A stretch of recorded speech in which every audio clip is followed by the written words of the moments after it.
ভারতীয় ফুটবল আবারও দিশাহীনতার মুখে। একদিকে ফেডারেশন ও ফুটবল স্পোর্টস ডেভেলপমেন্ট লিমিটেডের মধ্যে মাস্টার রাইটস এগ্রিমেন্ট নবীকরণ না হওয়ায় আইএসএল নিয়ে জট অব্যাহত। অন্যদিকে ভারতীয় ফুটবলের ভবিষ্যৎ নিয়ে উঠেছে নানান প্রশ্ন।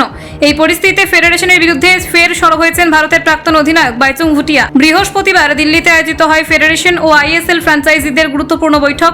উপস্থিত ছিলেন আইএএফএফ এর সভাপতি কল্যাণ চৌবে সহ সমস্ত পক্ষের প্রতিনিধিরা। যদিও মাস্টার রাইটস চুক্তির ভবিষ্যৎ এখনও অনিশ্চিত। বৈঠকের পর কল্যাণ চৌবে জানিয়েছেন, শীর্ষ স্তরের লিগ অবশ্যই হবে, নাম যাই হোক না কেন ফুটবল বন্ধ হবে না।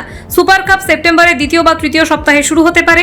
এই পরিস্থিতিকে পরিকল্পনাহীনতার ফলাফল বলে কটাক্ষ করেছেন বাইচুং ভুটিয়া।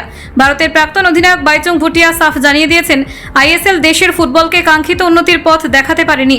তিনি যোগ করেন, এই লিগ শুরু হওয়ার পর দেশের ফুটবল এক ধাপও এগোয়নি, বরং পিছিয়ে পড়েছে। ফিফা র্যাঙ্কিংয়ে সেই বাস্তবতা স্পষ্ট করে দিচ্ছে। এক কথায় আইএসএল ব্যর্থ। তিনি আরও বলেন, আমি যখন খেলতাম তখন আমরা এএফসি এশিয়ান কাপে খেলার যোগ্যতা অর্জন করেছিলাম। এখন আমরা যোগ্যতা অর্জনের জন্য লড়াই করছি। তাহলে প্রশ্ন উঠবেই, দেশের সর্বোচ্চ লিগ আদৌ মানসম্পন্ন কিনা।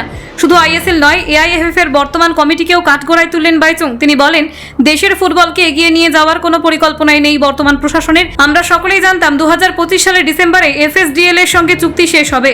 তাহলে এতদিন কেন কোনো প্রস্তুতি নেওয়া হয়নি? তিনি মনে করিয়ে দেন, 2020 সালে অনূর্ধ্ব 17 মহিলা বিশ্বকাপের পরই যদি সংবিধান ও নির্বাচন প্রক্রিয়া সম্পন্ন হতো, তাহলে আজ এই সংকট তৈরি হতো না। তার মতে, সেই সময় অবহেলার খেসারতি আজ দিতে হচ্ছে ভারতীয় ফুটবলকে। কিন্তু ফেডারেশনের পক্ষ থেকে যদিও আশ্বাস দেওয়া হয়েছে, শীর্ষ স্তরের ফুটবল লিগ হবে। কলকাতা 24/7.in।